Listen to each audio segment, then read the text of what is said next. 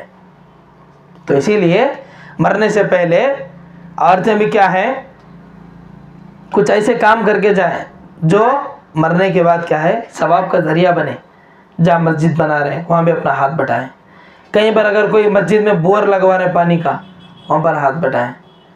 اور مساجد کے لیے بھرپور تعاون کرنے کی کوشش کریں، مدرسے بنانے کی کوشش کریں، یتیم خانے بنانے کی کوشش کریں، لوگوں کو پانی پلانے کے ذرائع ڈھونڈیں، لوگوں کو کھلانے کے ذریعے ڈھونڈیں، صدقہ و خیرات کرنے کے ذرائع ڈھونڈیں.